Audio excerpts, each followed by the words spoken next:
Yeah, a lot of questions, but I'll begin with why you accepted the lowest rate of usage from figures Irish Water gave. The average usage of an individual in the most comprehensive study that was done, well, this one was done by Dublin City Council, Viola and RPS in 2008, so I assume you would accept it's a very reliable source.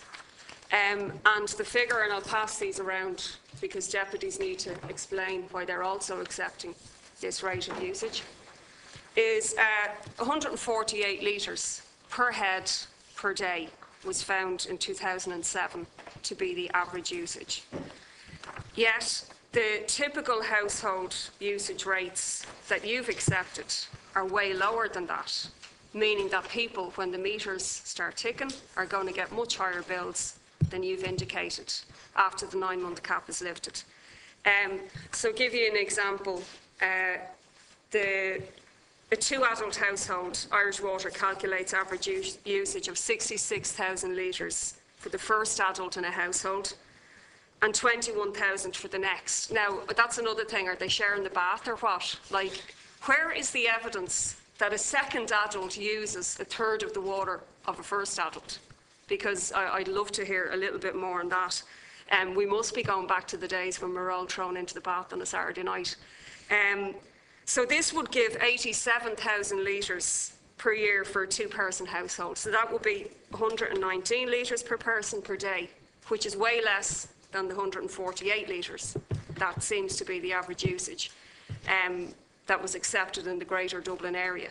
So why are you accepting those figures? Like for a typical average household, which you broke them down per typical household, will be much higher.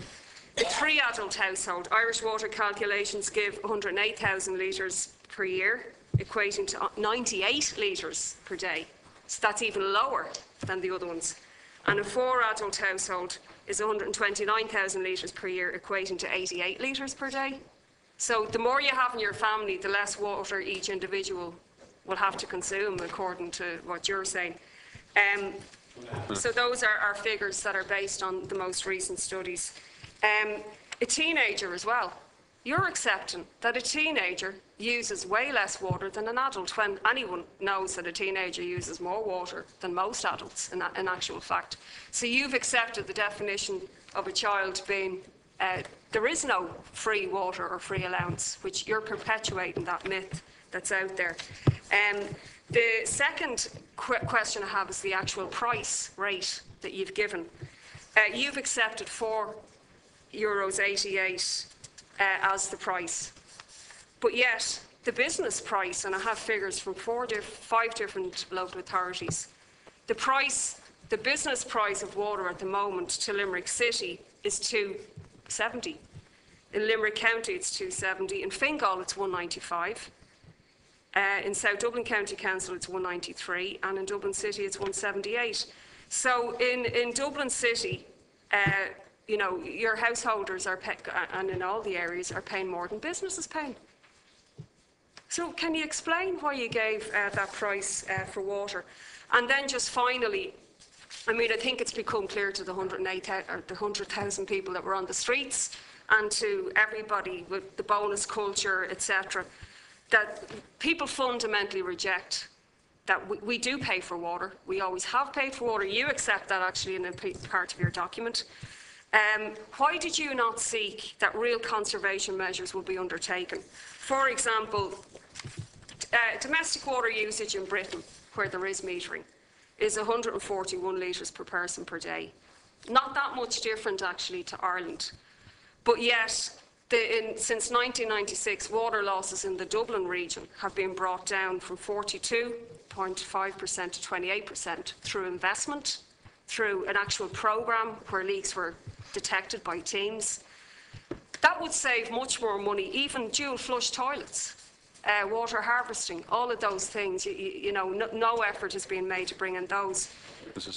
And just the last example is Denmark, where they, through dual flush toilets and other educational measures, they achieved a figure of 30 litres per day for sewage for a toilet, whereas in Britain it's 51 litres. You know, so huge amounts could have been saved on that. So the only conclusion we can come to, this is an austerity tax, pure and simple, with lots of window dressing to make it look fair. I mean, the fact that a very sick or infirm person gets no waiver, no discount, just puts it all in perspective. Thank you, Deputy. Mr. McGowan. Okay, first of all, to address the issue of the consumption level, a one-person household, the analysis indicates that a one-person household consumes 66,000 litres a year. The 21,000 represents the marginal consumption that occurs when additional people are added or in the house. The very fact that a household exists means there is a level of water consumption associated with that, but that that is the 66,000, and then the additional 21,000 recognises that it's a marginal consumption associated with an additional adult or child. The analysis indicates that, in fact, the level of consumption by an adult or a child is broadly similar. That's why we've used 21,000 as the children's allowance, but it's also the level that has been used for each additional adult within a household as well. That data is based on Irish data gathered from Irish water meters in the last 12 to 16 months. So it is the most up-to-date data that is available to us. We have said that we will keep this under review and that we will require quarterly monitoring of this by Irish Water. But nonetheless, we believe that it represents the best available data in relation to the level of water usage in Ireland today. The matter of the price at €4.88, that price has been set having regard to our analysis of the costs of Irish Water and in terms of delivering all of the water and wastewater services to the domestic customer sector. We have carried out no analysis of what it costs to carry out the same services to the business sector, so we can offer no opinion as to whether or not one county's charge of €270 or another county's charge of a higher or a lower charge is correct until we've carried out that analysis. But we will be carrying out that analysis. That is the non-domestic tariff programme that we will be publishing our timetable on this year. Kathy. Just to add one thing to what Paul said there, he's absolutely right, we're doing that work next year. But it's worth bearing in mind that non-domestic customers pay a standing charge. So obviously the higher standing charge you pay, the lower the volumetric charge is going to be. And so as part of our work, we'll have to look at it on a like-for-like basis. And in addition, there was an assumption made about the level of revenue that would be recovered from non-domestic customers. So that was taken off the total allowable revenue for Irish Water, and the remainder was recovered from domestic customers. So obviously next year, when we're looking at the non-domestic customers, we'll be looking at the standing charge, the volumetric charge, but also the relationship between domestic and non-domestic in terms of recovering the allowable total Irish Water revenue. Time.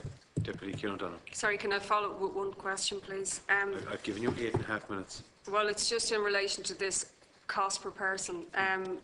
It's per capita, those figures are, per capita, per head.